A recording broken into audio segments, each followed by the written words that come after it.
What's up, everybody? Welcome to Breaking Points, but this time it is being filmed in the Flagrant 2 studio here with the entire crew. Thank you guys so much for actually letting me use your studio after we recorded just a great episode, and it's really good to be with all of you. Absolutely, my man. All right, so I wanted to do this. Both Crystal and I have been wanting to talk to you guys for a while, kind of a reflection of Podcast Bro and the election. Andrew, you specifically have come under a lot of fire recently as the Podcast Bro, the guy who led the way for Trump, but now is apparently having some regrets. You don't know that? Trump had no support until Andrew said he was going to vote. It's funny, I know. He was gonna lose. Okay, but let's put it this way. I wouldn't say it swung the election, but I also wouldn't say that it wasn't not unimportant to have Trump on all of these, right? And this is just part of kind of that segment of the audience. And so my question is that in retrospect, do you wish that you would handle the Trump interview differently? No, now not that at all. you've seen out No, there. So go into that a little bit.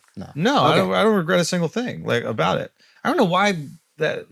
I don't even know where the question comes from. Well, the question comes from an idea that was a lot of criticism from the, quote, independent or not non-independent media. Mm-hmm. And they were like, well, Trump is going on these podcasts to kind of whitewash his reputation and basically to not face quote, tough journalistic questions. Yeah, it just depends what your expectation of journalism is. Yeah. And I think that you can speak to this a lot, but I was speaking to David Marchese at the New York Times about this. Yeah, I read your interview with him. Yeah. So it's there were some moments where he was asking me some questions, and I was like, this is where things feel a little bit gotcha, because he was assuming that I talked to Bernie about one thing that I didn't talk to Trump about, and I'm like, but when did I talk to Bernie about it? And he's like, well, I can't exactly say it. I'm like, well, that's kind of where it feels gotcha, because you're coming in with a specific intention. Yeah, that's right. So and I actually think that he was really fair, and that was a great interview, but an example of my least favorite type of journalism, just the most low-hanging fruit, is the girl that interviewed Tim Dillon. It's not really an interview. It's an indictment. It's I think this thing of you,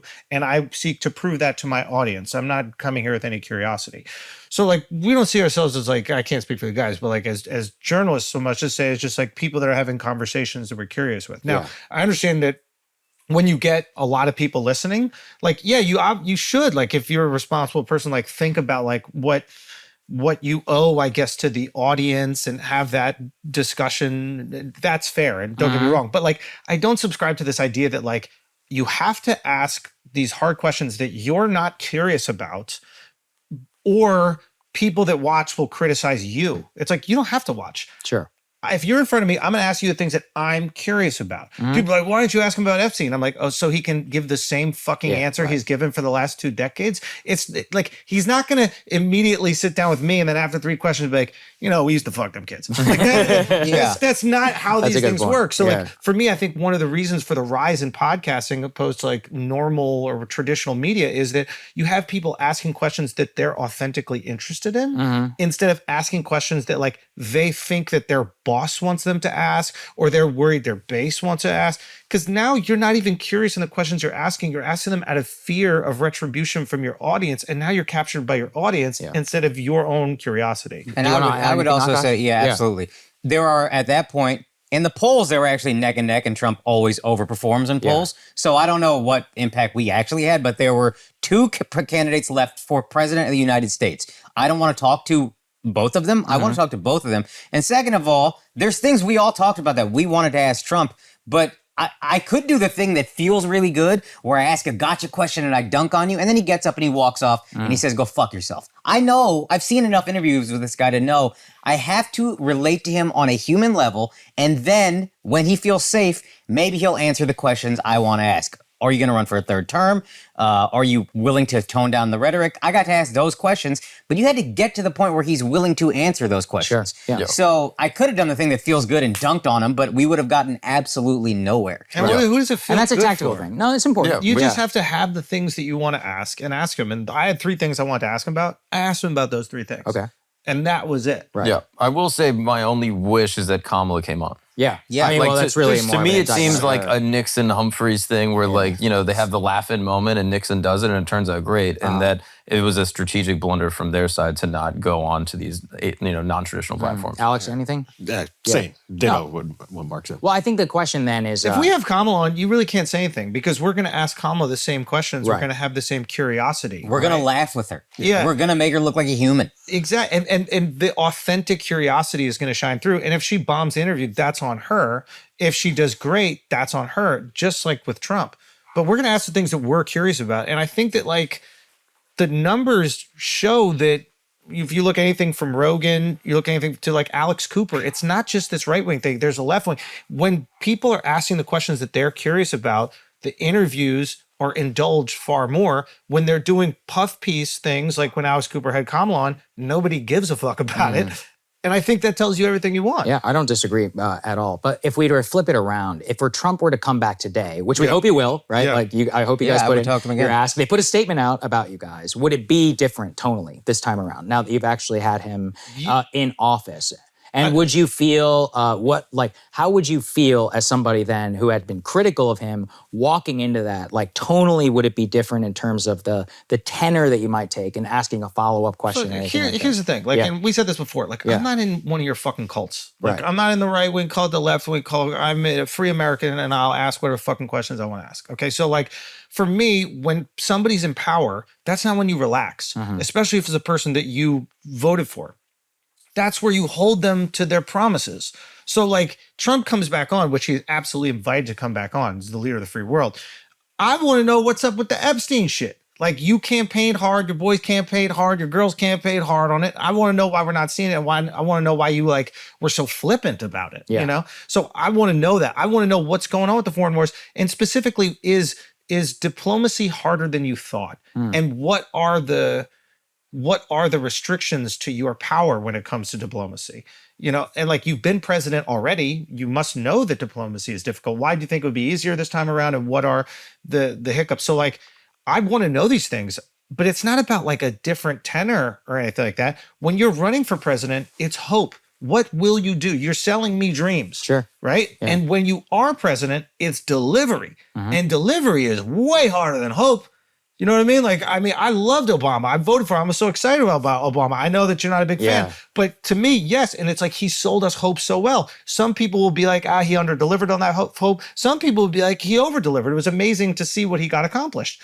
If you ask anybody who had pre-existing conditions, I think that they're pretty fucking happy, Republican or Democrat, what he was able to put through. So to me, that's what it's all about. It's just like, and if you're not willing to like hold the person that you voted for to the standards that they expected, then you're not a real person that cares about like what's happening in America. Right. Yeah. Like, if you were one of these people that refused to acknowledge that Biden was senile for 4 years, like, and now you're lecturing me about holding Trump accountable, I think that you need to take like a long look in the mirror about what you're willing to do for the people that you voted for. I think it's a very, very fair question. Do you guys have anything you want to add on that? To add to that, the questions would be tougher because we are disappointed in what we're seeing. Sure. But the tenor of the question still has to be asked in a way that I feel confident you will answer. Okay. If it's, hey man, what the fuck are you doing? This bullshit ass thing. This sucks. Yeah. Do you think he's going to answer that question? I don't disagree with you. Yeah, that's more at the people who, Yeah, well, what I'm doing is I'm like imbibing, there isn't even like independent media. So like the left independent media that I have been able to interact with, they have a theory that the podcast guys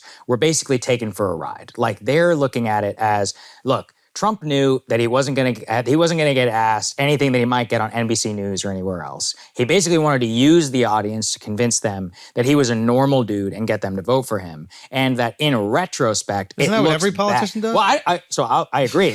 I'm just getting to that point. Yeah. So it's like, to the extent that you think that happened, like, it's not a complicity question. It's really more about a question of how do you balance that in the art of politics. I think you guys are more forgivable, if that makes sense, in that critique, because you actually have had on a lot of people. But I'm saying, speaking generally, like to the Theo Von and Joe Rogan and Nelk Boys and all of the podcast, the Bussin', podcast, and Bussin' with the Boys and all of that. Like, he obviously used that to some political advantage. And now many of those people are upset. And they're not necessarily as willing as you to kind of speak out against that or to invite the other side. Who is upset? Well, I'm saying so. Some of the people who privately have had on these people may be upset at the thing. Another that Trump has podcaster might done. be upset with Trump, but But they're less, not as willing right now, to be able to say it, or they have to couch their criticisms, maybe less so than you have. So, like, how do you look at it, like, generally? For me personally, I'm curious. I've heard so much things about Trump from the media. Oh, he's this, he's that. But seeing him in person in long form, he has less of an opportunity to bullshit us. Like, once you're talking for a good amount of time, you can start to gauge. And I wanted to really know who he was. And I got a sense he was much sharper than I thought he was. Like, he's incredibly sharp. He's aware of everything going on. He's a media creature. Yeah, exactly. so it's like that. It's actually amazing to watch. I agree. To me, anybody who wouldn't want to speak to somebody who's former president and potentially the next You're president. not a serious person. Yeah, like, it doesn't No, make we're any not sense. talking about, this isn't a platforming argument. No, but they're This saying is a that they question might about- have used us. This is about being used, like, to the extent of, like, to convince voters and to use people. Because, look, I'm telling you guys, this did happen. Like, I had multiple Trump interview requests in, and they were basically like, no. And I heard it off the record. It's like, bro, you're going to ask him too hard questions. Like, this, it was quite literally told to me, right? Now, I mean, there's a reason he's going on Theo Vaughn and all, and other places, because they didn't think that was going to happen. So, I mean, like, that's what I'm asking for. I had three reflection. things I wanted to ask him about, and the entire interview was, in my mind, I think, like, designed to get him to a place of comfort where he could honestly speak at length on those things. I wanted him to acknowledge he was going to protect IVF. It's obviously important to me. It's how my wife and I were able to conceive. And Roe versus Wade, we're abortion. We wanted to ask him about that. We did. Oh yeah, we asked him about the abortion. There was like a little interest in that for sure. But for me, it was empathy for the illegals. Which doesn't seem that he's doing. And to his credit, man, Andrew said to Trump, you have had people working in your establishment who were here illegally. Yeah, you did say that. I remember that. So it's like, and then there was one more. And you asked him to be nicer, I think. No, well, it was not like, nicer, but it was like, listen, more turn down the red. Turn down the red. Like, what are we doing here? Right. And then there was obviously the end of the foreign wars. Al said your ear looks fine. Like, I mean, if you listen, we said some shit. This is the revisionist history that's so funny, and I think it's very important because I think what happens a lot of time is people are looking to skirt accountability. So anybody that's critical of these interviews would like to put all the success of Trump's campaign on these interviews instead of putting some accountability on the fact that they ran a dead guy and then a woman that couldn't speak. Sure. Like, you need to, at the end of the day, take some accountability for not really having another offering that was, successful to the majority of people. Totally. Right? So I think it's easier to just place that blame. So I think there's a little bit of that going on. And we called him out for evading the questions, and then he was clever enough to come up with a term that's He's good at the it. weave What did he situation. say? He's like, it's the weave. But no, the revisionist Right. history I'm talking about Yeah. is, if you remember, and there are plenty of articles that would support this, the second that interview came out, the conversation was not, look at this puff piece. The conversation was on all left-wing media was, podcast host laughs in Trump's face I remember about that. claiming that he's a kind of truthful person. Right. They held That him was a to- breaking point They headline, held too. him Actually, to- it was good. It was a good headline. It was every headline. I was watching in real time. Bro, the Kamala campaign was clipping the interview. Yeah, I remember And that, they were Kamala HQ clipped it. they clipped it nonstop. So if you actually look at this, the left-wing media was using this as fuel for their fire. Sure. They weren't going, look at this puff piece, they asked the nice questions. When everybody watched initially, the left was very happy about that. They're like, finally, a podcast bro, whatever, holds him to the fire. Finally, there's all this stuff. So this revisionist history where, like, after the election results, we look back and be like, oh, they just fluffed him. It's like, well, what was it? Fair. Was it the best interview with Trump, which you guys said, the left wing is saying, or was it the reason he got elected? Yeah. It's a very fair That's why I critique. feel like this stuff is like disingenuous. Well, 'Cause like, kind of If flipping he it. lost, it would have been, Trump ruined his election by going on all these podcasts. exactly. No question. And people did say that, right? Yeah. Remember, like, Tony Hinchcliffe is going to cost Trump the election. Exactly. The Puerto Rican vote went up. Also, taken for a ride. This is a ride that was open to Kamala. Yes. She didn't want to come on. Right. So like It was open for Waltz. He didn't want to come on. It was open for everybody. We literally asked everybody. But then after the election, now a lot of them are coming on, which I think is good. And I think it's a great thing. This is what we want. want. I think that's the interesting part, to watch Buttigieg kind of come on here. And his clips went massively viral. Yeah, I'm sure you guys are aware. So did Bernie, and he was Bernie's fantastic as well. And I think what a lot of people are realizing that don't just watch headlines, the people who eventually wouldn't really watch us and had a perception of us, and then they go watch like the full Buttigieg interview, they watch the full, is that like this idea that like we're this like MAGA pod is really just kind of like placed on us. In reality, we're four guys who live in New York City, born and raised. I mean, Alex and I born and raised in New York City, like lifelong Democrats, right? Who felt this. I voted for Kamal. Yeah. Yeah, we forgive him. So this idea of us, I think, well, you obviously know us, so it's like not really true.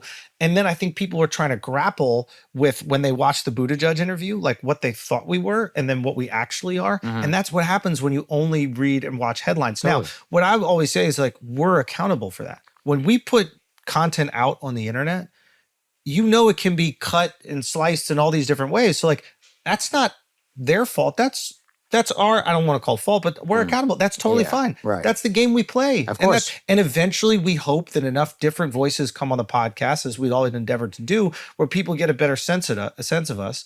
But like, you're going to go through criticism on the way. And if the first time you get criticism, you fold, you never really were about it in the first place. Yeah. All right. Let's switch to immigration, because this is where I find the most interesting divide. So I don't know if it's true, and I didn't ask Joe if it was true, but there was a report about dinner. Joe Rogan had dinner with Trump, and he was like, hey, I want you to go lighten up on mass deportation. You've been very open about it. You're like, I wish that he wasn't doing this.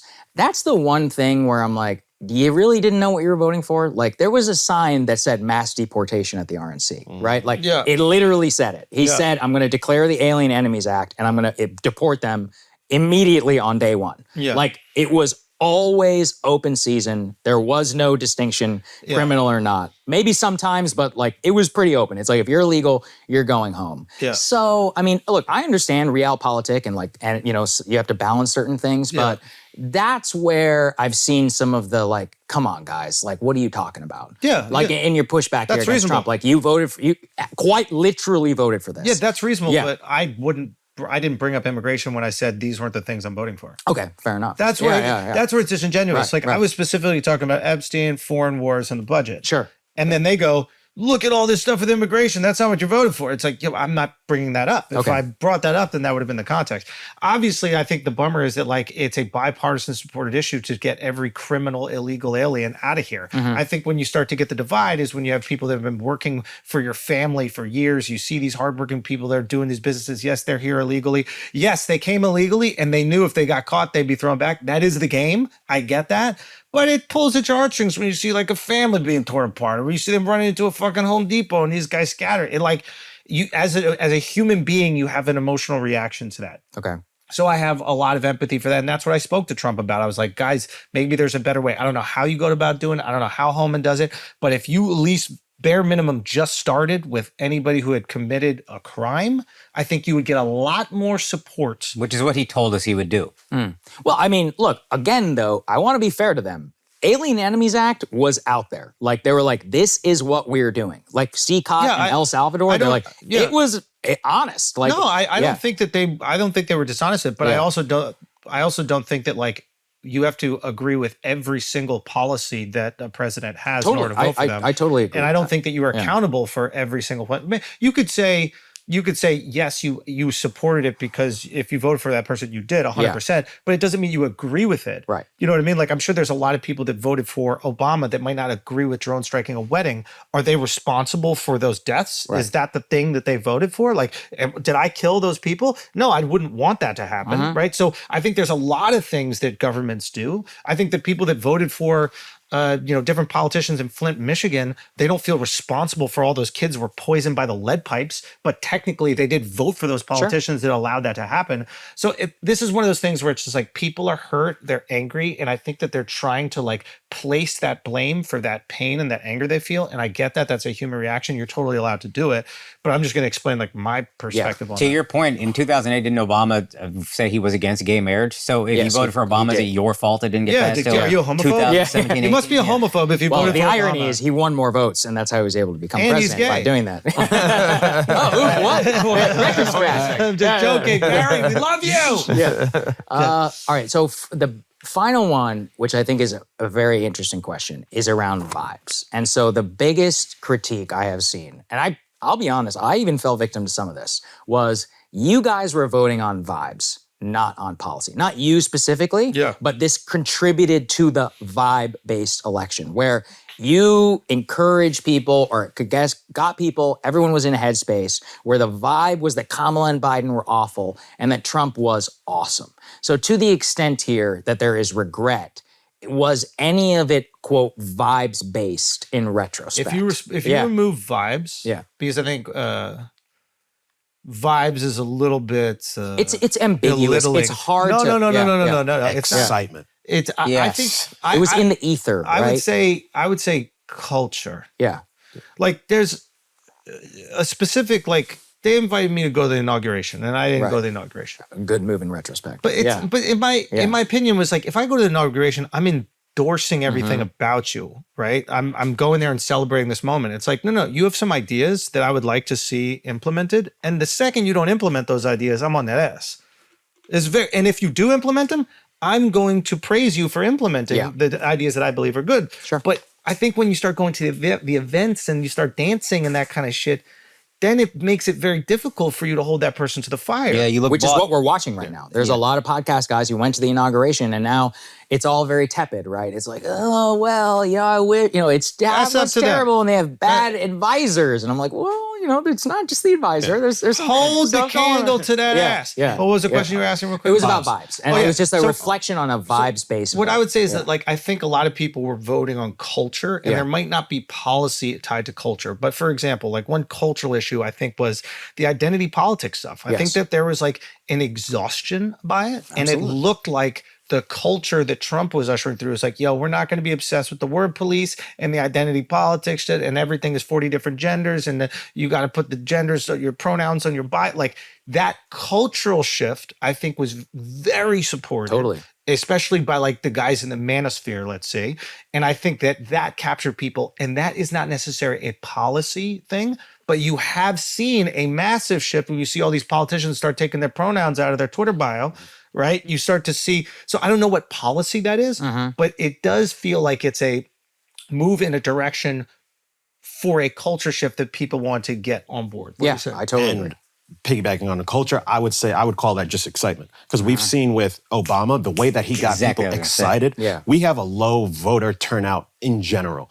But he got people who never voted before excited to vote for the first time. This last election, Trump got people excited to vote. So, and then you've seen Mamdani. Mamdani got people excited to vote in a primary. We never vote in primaries. Nobody gives a fuck about primaries. Especially New York City. So that's what I'm saying. It's like he won the most votes in primary history. In history. Well, with ranked choice voting. But still, I mean, it's a lot of votes. But so that's what I'm saying. It's more about excitement. It's not vibes. Depending on how you describe vibes or define vibes, most elections probably come down to vibes. Bill I don't Clinton disagree is with you at all. vibes. Yeah. JFK was fucking vibes. Bill Clinton was. This is the first time Republicans had vibes, and y'all can't handle it. Well, Reagan. But that's because y'all. Reagan had vibes. Yeah. This is the first time in our lifetimes that they had vibes, and y'all ran someone with no vibes. Yeah. Who's the dude that That's on says you. and then just lost everything? Howard Dean. Yeah, I mean that's like they fucked him on that. I'll of be course honest. he did get fucked. It's but because he was against the Iraq War that it was used against him. I'll stand up for Howard. But it's quintessentially vibes. I totally right? agree. Like it gets run everywhere.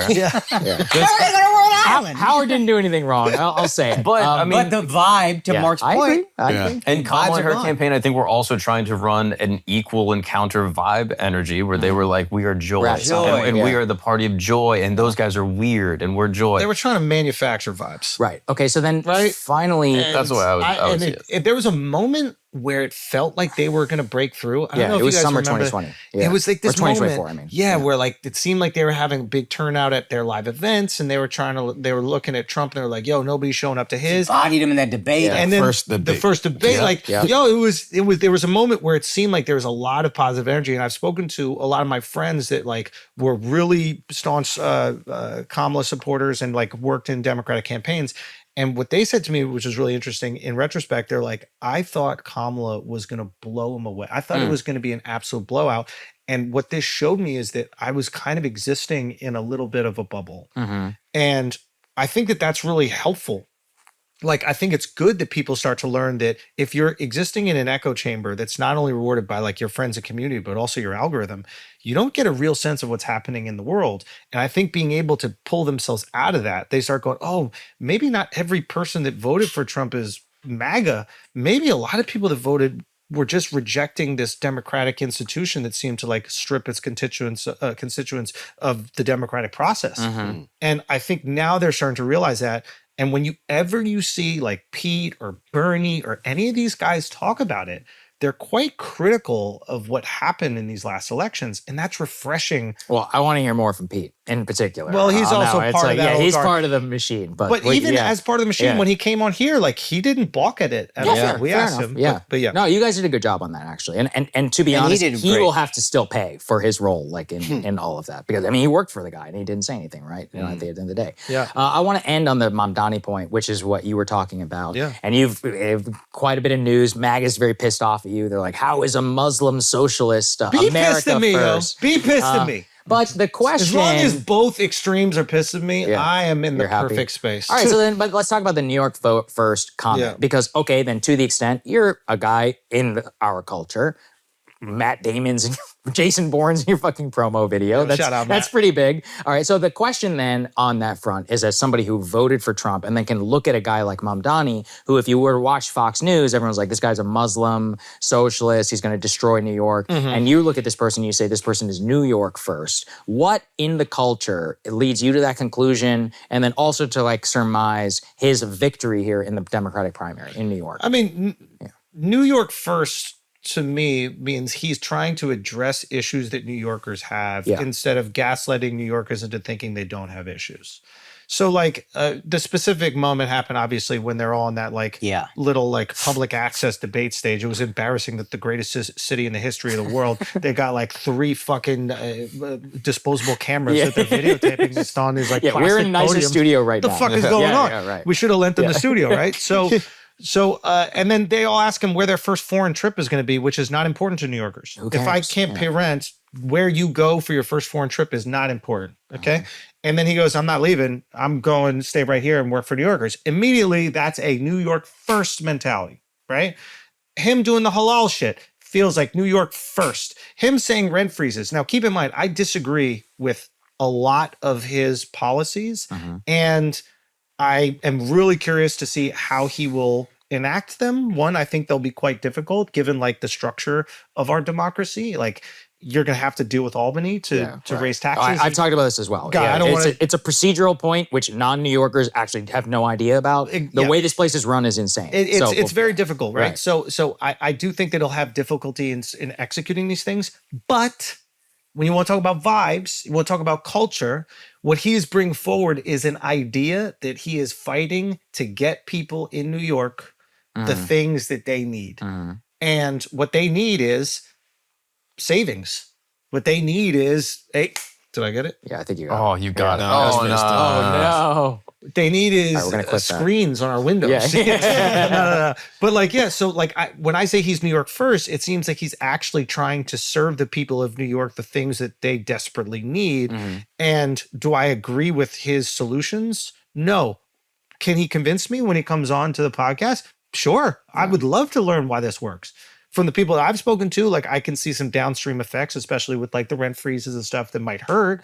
But like, let's hear it. I want to hear it out. And I feel like they're appealing to what New Yorkers need. I don't know what the fuck Cuomo wants to do. Has Cuomo told you how he's going to help you? Like, he's just going, he's going to visit Israel, though. Yeah, that's important. That's great. Right? Yeah, you put old people in homes, you let them die, you don't report it. That's New York. And if you haven't heard anything, that means it's going to be status quo. Exactly. Yeah. So if they're not saying anything, then you assume it's going to be the same. And I think that an important thing that people need to realize, and I think Trump benefited from this, I think Obama benefited from this, we have much more leeway for an outsider's ideas than we do an insider. Interesting. Okay, why? And how would you explain that to a Democrat who wants to win, not just flagrant vote, but let's say the audience who's watching? Well, I think an insider, the expectation is it's going to be status quo. Yeah. It's going to be the same thing that we've existed in that's not working for us, right? So if you're an insider and you don't have any crazy rebellious idea, and you don't because you've been in politics for 20, 30 years, I'm going to assume that the exact same life that I'm living now is going to happen when you're in office. An outsider has all these cockamamie ideas that they might not be able to be implemented, but at least they have hope that they could be, right? And that is seductive when you're struggling. Hope is the most amazing thing. It's the antidote for everything. So let's see if they're able to implement it. Let's see if Trump is able to do these things that he promised us he would do. And then if they don't, let's hold them to the fire. Yeah. Let's say Mamdani does get elected and then he's not able to do these things. Hold that ass to the fire. And there's hope for insiders too, because you could be a Bernie. He's been in the system forever, and he still goes. But he's been consistent, right? That's very different. He seems like he's like an outcast within the system. But I think you can change from inside. When you look at the Trump election, I look back on that Kamala's for they them ad, and I'm like, holy fuck, that had a massive impact. Equally with Mamdani, I think you watch that clip from that debate that you talked about. There is no question one of them seems like an outsider because the insiders are saying, I'm going to go to Israel, I'm going to go to... And if you're watching that, you're like, what the fuck does this have to do with anything? Yeah. What's going on with you guys? Yeah. And then the fact that anybody could take... Obviously, my brother, I'm going to defend him always, but like, to take exception to him saying Mamdani comes across New York first, when every other person made it about another country, and then he says, I'm taking care of New York first. He literally says he's New York first. How are we supposed to interpret that any differently? And then Portnoy is like, he's a socialist, he's a communist. The last thing I wanted to he's a communist, he's doing all these things. Yeah. It's like, Portnoy, just say you're upset about the Israel shit. Right. Like, stop acting like you don't live in New York. Stop acting like you care. You live in Miami, bro. Exactly. You stop acting like you care if like a socialist communist runs New York. You're upset because he said globalize the intifada. Just make it about that. You're allowed to make it about that. Sure. But don't. And they tried already, actually. Yeah, and it doesn't work. But like, you spend just enough days here to not pay New York taxes, and then you go back. I don't blame you for it. I do it too. But like, let's be honest. Stop it. Yeah, exactly. That's what I'm saying. Like, and you're allowed to be upset about that. You should saying fucking globalize the intifada and then not backing it off, knowing what it means to people. It's like, that's fucked up, and you should be able to be held accountable for it, and he can be fucked up. But don't give me this, I'm afraid of communism and socialism, and try to attribute this thing Jamie Dimon said to me. Oh, Jamie Dimon knows what New Yorkers are going through. Yeah, he knows what real New Yorkers are going through. Also, he lives in Connecticut. But anyway, I'm pretty sure. You don't fact check me. I'm sure he owns a penthouse. I don't care what nobody says about Mamdani if you're not spending more than 51% of the year in this city. If you're not spending more than 51%, you're not pot committed. So just shut the fuck up about it. Like, we're the one that got to deal with it. I like it. I mean, I think that's the final kind of thing I wanted to end on, was to just look at whether... Again, you don't have to personalize it if you don't want to, but do you think that the podcast bro audience is up for grabs for the Democrats the next time? Absolutely. Okay. Yeah. Why do you say that? I'm up for grabs. It's not just for you. Like, I'm talking about the whole ecosystem, and you know them better than I do. Let me tell you why. Theo, Joe Rogan, let me tell you Tim why. Dillon, everybody. Let me tell you why. Yeah. Look at this bug is going to get killed. Yeah. Did you get it? No, he didn't. Come on. All right. Oculus reflexes. So as soon as I slapped, I knew that shit was ugly. I regretted moving. With loose ass wrists. I'll tell you why it's up for grabs. Because we're allegedly this big MAGA podcast, and Pete Buttigieg comes on and has the biggest interview of his career. Not our biggest interview of our career. His biggest interview of his career. That was Trump. No, I'm kidding. It's actually Rogan and Mr. Beast. Yeah. You know, but like, so the biggest interview of his career is our listeners. Sure. Right? Bernie comes on, has a massive episode with that's it. So what it says to me is that what you think is our listenership is not. Now we know this because I've been doing stand-up around the world and I have the most diverse audience in all of stand-up. Yeah. So all these white people complaining about all this bullshit who have no friends that are minorities at all, we laugh at them when we go to a show and we see what it is and it looks like the fucking UN. So what I think is, it's very simple. Whoever has the ideas that meet the needs of the people and can actively convince us that they can execute those ideas is going to win our vote. It's going to win my vote. Facts. 100%. Yeah.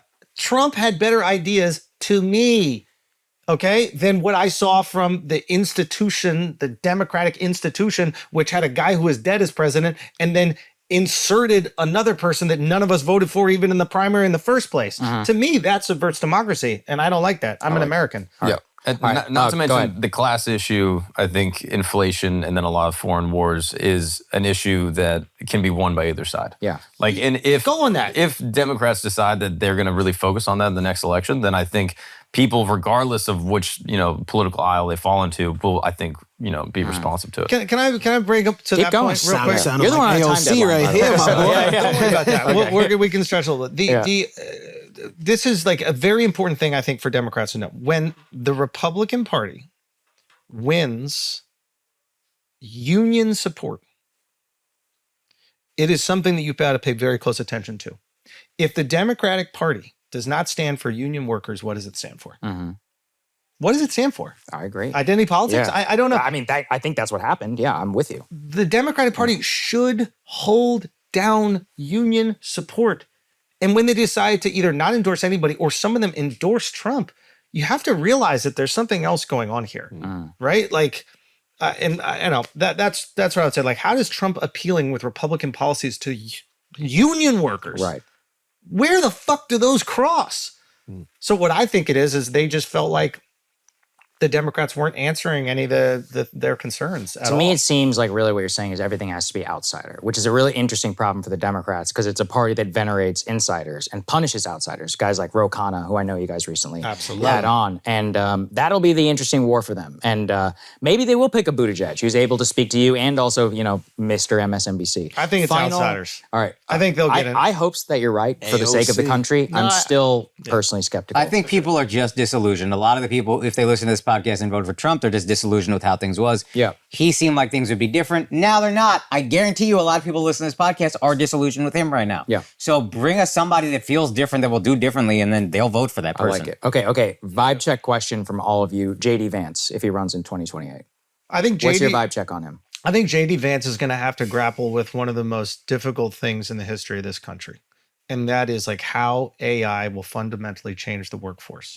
And I think that he is uniquely situated in that he comes from a place in America that was absolutely devastated by outsourcing. He comes from Appalachia. He, comes from like a drugged up household, unfortunately. And he saw what outsourcing does to a community. And once, you could call thriving community, at least there was some economic impact there. And now, it's like, I think there's an Appalachia scholarship that they offer anybody who basically passes high school. You get free college in the state of Ohio. I mean, they treat white people there like Native Americans. It's like, it's unbelievable, right? So like, for me, I would ask JD, it's like, how are you going to make sure the rest of America doesn't turn into the exact place that you grew up in? And what are you going to do right now? Like, I don't think you should be waiting. I think you should be doing it right. What policies are you implementing right now? You have the ear to the president. What are you telling we need to do to protect that from happening? And how are you going to grapple with that when Peter Thiel is funding your campaign? Well, so this is what I was really, that's a fantastic question, by the way. I meant more about like vibe check as an insider or outsider. He got to work on his jog.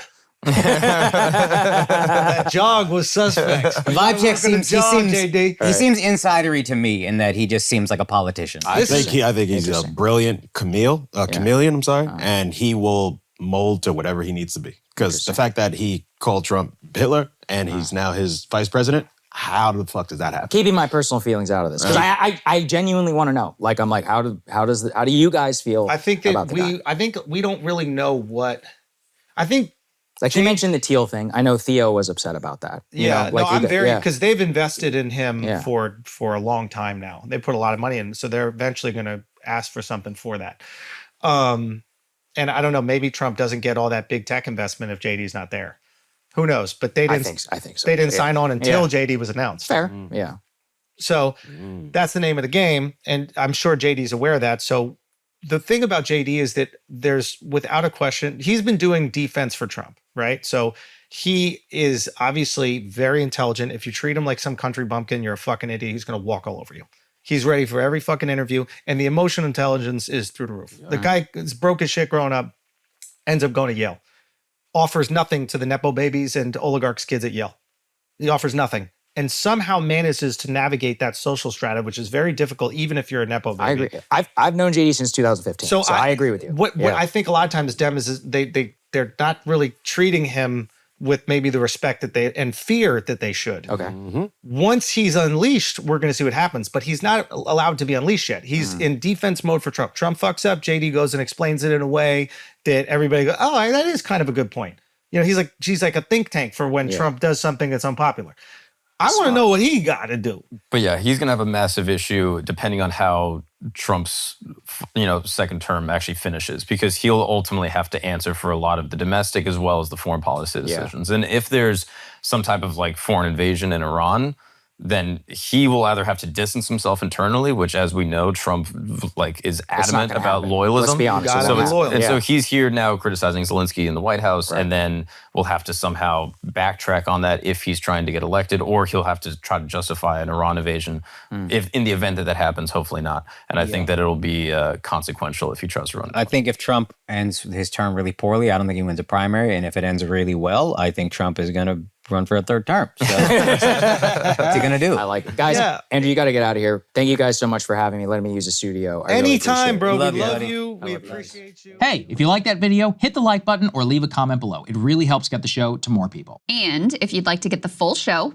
ad-free and in your inbox every morning, you can sign up at breakingpoints.com. That's right. Get the full show, help support the future of independent media at breakingpoints.com.